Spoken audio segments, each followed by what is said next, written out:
Bismillahirrahmanirrahim. Assalamualaikum warahmatullahi wabarakatuh. Innal hamdalillah nahmaduhu wa nasta'inuhu wa nastaghfiruh wa na'udzu billahi min shururi anfusina wa sayyiati a'malina may yahdihillahu fala mudilla lahu wa may yudlil fala hadiya lahu. Asyhadu an la ilaha illallah wahdahu la syarika lahu wa asyhadu anna Muhammadan abduhu wa rasuluhu la nabiyya ba'dah. Faqala Allah fil Qur'anil Karim, a'udzu billahi minasy syaithanir rajim. Bismillahirrahmanirrahim.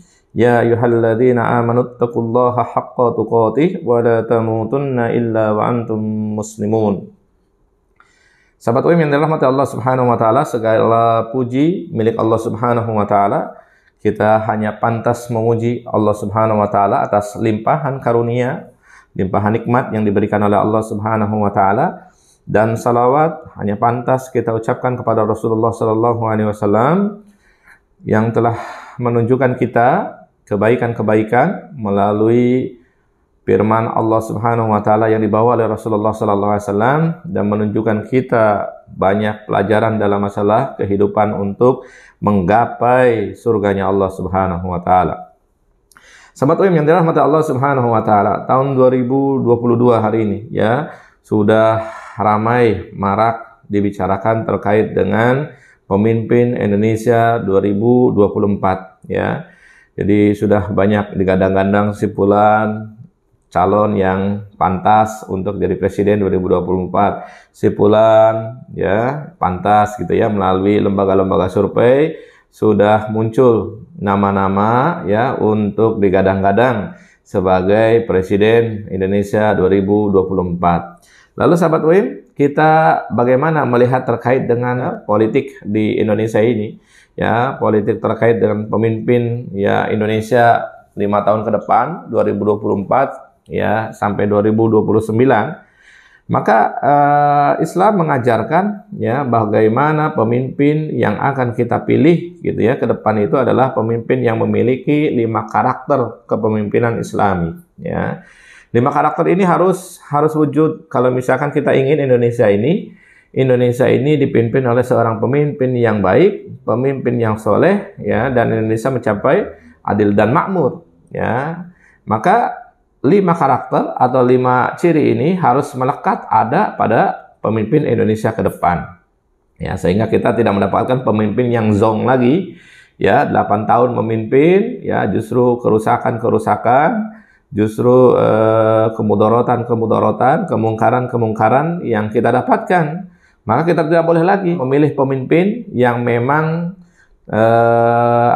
bobot bibitnya yang tidak dekat dengan Islam, ya, yang secara karakter pribadinya tidak dekat dengan Islam. Tidak boleh lagi kita pilih pemimpin-pemimpin seperti itu, karena hanya membawa keburukan terhadap kehidupan berbangsa, kehidupan bernegara, dan kita selaku rakyat di Indonesia ini kita mendapatkan dampaknya.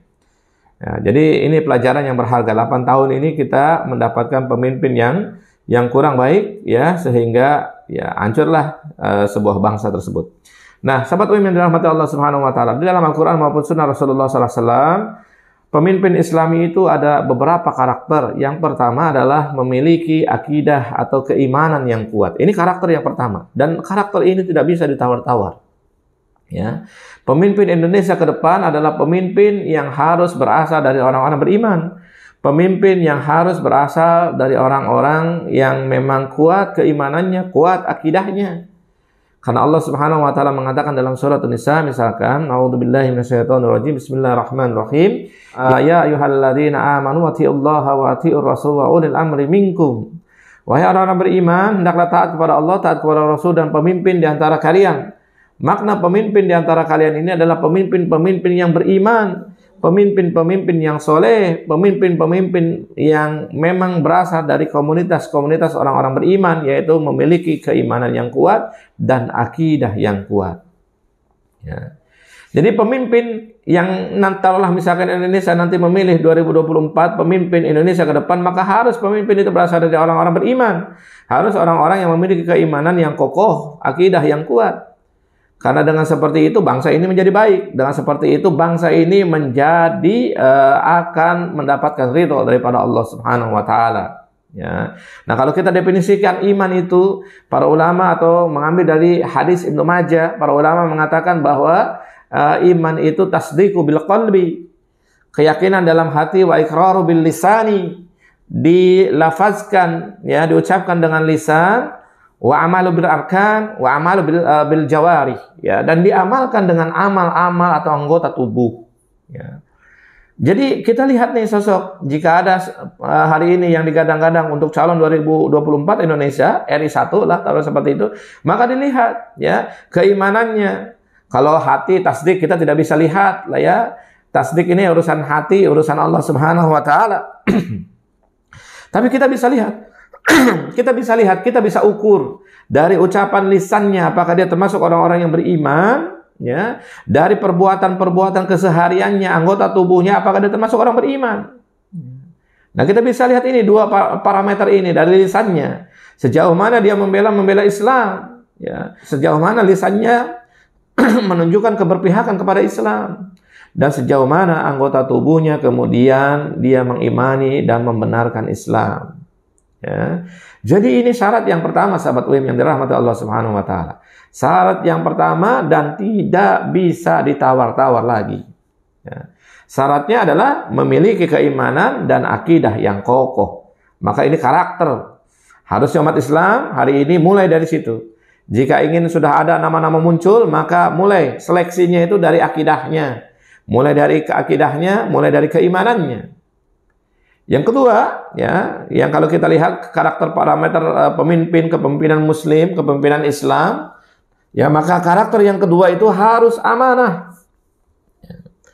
Jadi orang, ya, presiden itu adalah orang yang nanti akan kita serahkan urusannya kepada dia untuk mengurus kita semuanya. Maka seorang pemimpin, seorang presiden harus amanah. Ya. Dan ini adalah tuntutan yang diminta oleh Al-Quran. Misalkan dalam surat An-Nisa ayat ke-58-nya Allah Subhanahu wa taala mengatakan, "Innallaha ya'murukum an tu'addul amanati ila ahliha." Sesungguhnya Allah menyuruh agar kita menyampaikan amanah, ya, dalam perkara ini memilih amanah, memilih presiden, memilih pemimpin itu kepada orang yang amanah, orang yang berhak. Ya, orang yang berhak menerimanya, orang yang layak, qualified untuk menerimanya, ya. Jadi kalau misalkan ada presiden, ya, yang hari ini telah dicitrakan tapi secara kapabelnya, ilmunya nggak ada, ya, kemampuan memimpin sebuah negara nggak ada, kemampuan memanage semua urusan negara nggak ada, lalu kenapa kita pilih dia? Ya, dia tidak amanah, ya. Dan itu terbukti 8 tahun, ya, hari ini. Ya, 8 tahun kita tidak mendapatkan apa-apa, ya, karena dipimpin oleh pemimpin yang tidak amanah. Dalam hadis, ya, Rasulullah SAW yang diriwayatkan Imam Bukhari, Rasulullah SAW, ya, dari Abu Hurairah radhiyallahu anhu qala Rasulullah sallallahu alaihi wasallam, "Idza duyya'atul amanatu fantadir sa'ah." Jadi kata Rasulullah SAW, jika amanah telah disia-siakan maka tunggulah kehancurannya. Lalu kemudian para sahabat bertanya kepada Rasulullah SAW, "Qala kaifa idha'atuha ya Rasulullah SAW?" Maka kata Rasulullah SAW, "Qala idza asnidal amru ila ghairi ahlihi fantadiru sa'ah." Ya. Jadi Rasulullah SAW mengatakan kepada para sahabat, jika amanah telah disia-siakan maka tunggulah kehancurannya. Lalu seorang sahabat bertanya kepada Rasulullah SAW, ya, qala kaifa idha'atuha ya Rasulullah? Bagaimana yang dimaksud dengan amanah yang disia-siakan tersebut? Ya, maka Rasulullah SAW mengatakan, qala idza asnidal amru ila ghairi ahlihi fantadiru sa'ah. Jika urusan itu diserahkan kepada yang bukan ahlinya, fantadiru sa'ah, maka dia akan menuju kehancurannya. Jadi penting nih, sahabat UIM yang dirahmati Allah. Pentingnya seorang yang memiliki keahlian hari ini, ya, kita, ya, dalam urusan kecil itu mencari seseorang itu yang ahli, yang bisa, ya. Kita dalam perkara-perkara mengerjakan suatu perkara itu kita mengerjakan diserahkan kepada yang ahli, ya. Hari ini bangun rumah, maka diserahkan kepada ahli, ya, ahlinya arsitek, ahli bangunan, itu, ya, biar bangunan itu bentuk kepada aslinya. Tapi kalau misalkan bangun rumah tapi diserahkannya justru kepada petani, ya nggak bisa, ya, nggak bisa, maka akan hancur urusannya. Begitupun dengan kehidupan sebuah bangsa yang dipimpin oleh pemimpin, yang dipimpin oleh seorang presiden. Jika kita pilih seorang pemimpin itu, presiden itu yang bukan ahlinya, fantadidu sa'ah, maka akan terjadi kehancuran. Dan itu terjadilah ya. Banyak negara-negara muslim, banyak negara-negara yang kemudian memilih presidennya, memilih pemimpinnya dan tidak memiliki capable ya, tapi kemudian dengan misalkan dengan money politik ya, dengan kekuatan uang bisa menjadi presiden, nah, kehancuran akan terjadi pada negeri tersebut ya. Yang ketiga ya, syarat pemimpin Islam itu adalah bertanggung jawab. Dalam hadis Rasulullah SAW mengatakan kullukum ra'in wa kullukum mas'ulun an ra'iyyatihi. Setiap pemimpin itu adalah setiap kamu itu adalah pemimpin, dan setiap pemimpin itu akan bertanggung jawab di hadapan Allah nanti. Maka ya, hari ini carilah pemimpin yang memiliki tanggung jawab itu ya.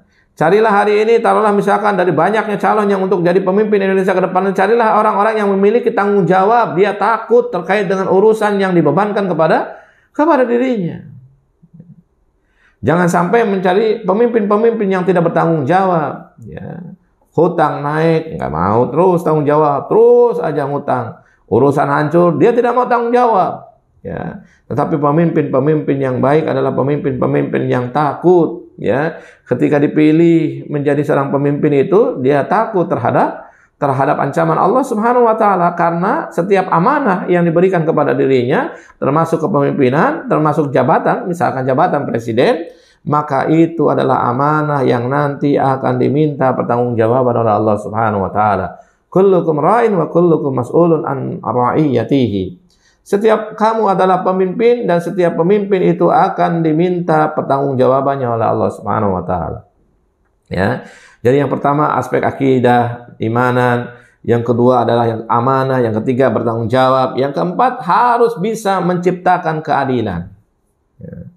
Seorang pemimpin harus bisa menciptakan keadilan. Keadilan di lingkungan keluarganya kalau dia pemimpin keluarga, keadilan di lingkungan masyarakatnya jika dia pemimpin masyarakat, keadilan di lingkungan negaranya jika dia seorang pemimpin negara. Ya. Hal ini disampaikan oleh Allah Subhanahu wa taala ya.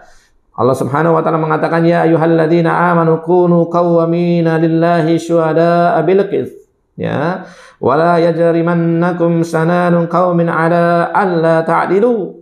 I'dilu huwa aqrabu littaqwa wattaqullaha innallaha khabirum bima ta'malun. Wahai orang-orang yang beriman, hendaklah kalian menjadi orang-orang yang selalu menegakkan kebenaran ya. Karena Allah Subhanahu wa taala menjadi saksi yang adil, dan janganlah kebencian wala tajrimannakum sananun qaumin ala alla ta'dilu, dan kebencian kamu terhadap satu kaum, kamu kemudian tidak berlaku adil terhadap kaum tersebut. I'dilu, hendaklah kamu adil, huwa aqrabu littaqwa, dan dia adil itu lebih dekat dengan takwa. Wattaqullah, hendaklah kalian bertakwa, innallaha khabirum bima ta'malun, dan Allah mengetahui apa yang kalian kerjakan. Maka sahabat yang dirahmati Allah Subhanahu wa taala, karakter yang keempat itu harus adil. Pemimpin ya, dimanapun posisinya, di keluarga, di masyarakat, di negara, maka harus memiliki sifat yang adil. Kalau sifat itu hilang, kalau sifat itu tidak ada, maka kemudian hancurlah masyarakat yang dipimpinnya. Seorang suami tidak adil ya terhadap misalkan ya istrinya lebih dari satu, tidak adil, maka hancur kehidupan rumah tangganya. Terhadap anak-anaknya, seorang bapak tidak adil terhadap anak-anaknya, maka hancur ya kehidupan rumah tangganya. Seorang pemimpin di masyarakat tidak adil terhadap masyarakatnya, maka hancur kehidupan masyarakatnya. Sebuah negara yang presidennya tidak adil terhadap warga negaranya, maka akan hancur negaranya.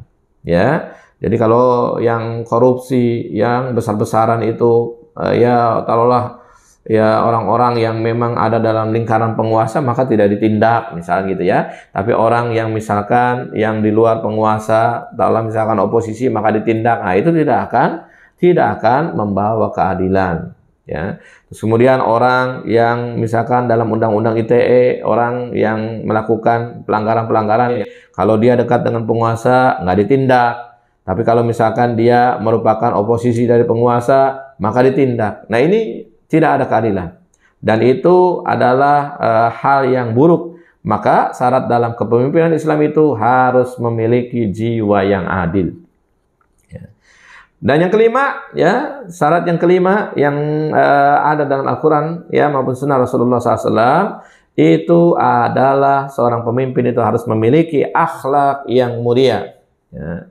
Sebagaimana Rasulullah SAW ya diutus oleh Allah Subhanahu Wa Taala untuk menyempurnakan akhlak ya manusia-manusia di muka bumi ini ya dengan perkataan hadis innama bu'itsu liutammima makarimal akhlak, atau dalam hadis yang lain inna bu'itsu liutammima shalihul akhlak. Sesungguhnya aku diutus oleh Allah Subhanahu wa taala ya menjadi rasul itu tidak lain untuk menyempurnakan akhlak umat Rasulullah sallallahu alaihi wasallam.